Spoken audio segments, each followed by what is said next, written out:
यदि हम उत्तम श्रोता बनना चाहते हैं तो हमारा रसिक होना आवश्यक है और हमारा भावुक होना आवश्यक है। जब तक हमारा हृदय भगवत रस से ना भर जाए, जब तक हमारा हृदय भगवत भाव से ना भर जाए, तब तक हम उत्तम श्रोता बन ही नहीं पाते।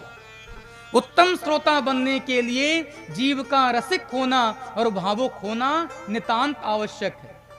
हृदय में यदि भगवत रस होगा, हृदय में यदि भगवत भाव होगा, तो इस कथामृत को पीने का आनंद ही कुछ और है। हृदय में भगवत रस भी हो और हृदय में भगवत भाव भी हो।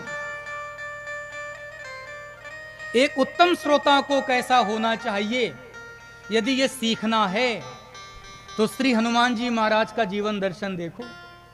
हनुमान जी जैसा उत्तम श्रोता तीनों लोकों में कोई है ही नहीं। इस संसार में श्रोता तो अनंत हैं, पर हनुमान जी की तुलना में किसी को तौला नहीं जा सकता। हनुमान जी तो भगवत कथा के रसिक राज माने जाते हैं। राम कथा के रसिक तुम, भक्त राज मति धीर। हनुमान जी जैसा रसिक राजा उत्तम श्रोता तीनों लोकों में कोई नहीं। बात यदि भगवत रस की जाए तो हनुमान जी जैसा रसिक राज कोई नहीं। हनुमान जी के जीवन का सिद्धांत क्या है, हनुमान जी के जीवन की विशिष्टता क्या है? हनुमान जी निरंतर भगवत रस में ही डूबे रहते हैं। हनुमान जी निरंतर भगवत रस का ही पान करते हैं। यही हनुमान जी के जीवन की वैशिष्टता है। गोस्वामी तुलसीदास जी महाराज ने एक चौपाई में ही हनुमान जी महाराज की विशिष्टता को दर्शा दिया। प्रभु चरित्र सुनिवेको रसिया, राम लखन सीता मन बसिया। हनुमान जी तो भगवत कथा के इतने सच्चे पक्के प्रेमी हैं कि हनुमान जी महाराज तो भगवत चरित्र में निरंतर अवगाहन करते रहते हैं।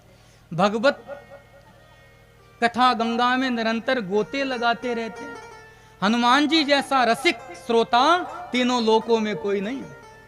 बात यदि भगवत रस की जाए तो हनुमान जी जैसा कोई रसिया भी नहीं है। प्रभु चरित्र सुनिवेको रसिया।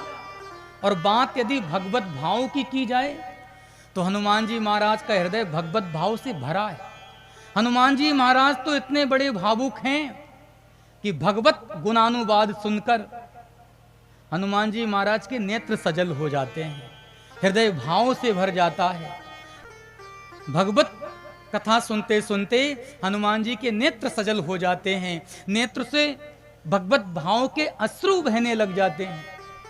तो हनुमान जी जैसा रसिक भी कोई नहीं और हनुमान जी जैसा भावुक भी कोई नहीं। एक उत्तम श्रोता कैसा होना चाहिए, ये तो हनुमान जी का जीवन दर्शन ही हमें और आपको सिखला सकता है। अच्छा, संसार में बहुत श्रोता हैं जो भगवान की कथा के लिए निमंत्रण पत्र की प्रतीक्षा करते हैं कि हमारे यहाँ निमंत्रण पत्र आएगा तो एक आध दिन हम भी चले जाएंगे, सुनाएंगे कथा। ये उत्तम श्रोता का लक्षण नहीं। भगवान की कथा के लिए भी हम निमंत्रण पत्र की अपेक्षा रखें, हम निमंत्रण पत्र की प्रतीक्षा करें, ये अच्छी बात नहीं। उत्तम श्रोता कभी निमंत्रण पत्र की ना तो अपेक्षा रखता है और ना प्रतीक्षा करता है। उत्तम श्रोता तो बिना आमंत्रण के ही भगवत रसपान करने के लिए चल पड़ता है। पर हृदय में भगवत भाव नहीं, कथा के प्रति प्रीति नहीं, तो आपके जीवन में ऐसा संस्कार विकसित होना कठिन। हनुमान जी महाराज इतने निराभिमानी हैं कि हनुमान जी को तो कभी बुलाना भी नहीं पड़ता। जहाँ जहाँ भगवत गुणानुवाद होता है, जहाँ जहाँ भगवत यशगान होता है, वहाँ वहाँ हनुमान जी बिना बुलाए पहुँच जाते हैं।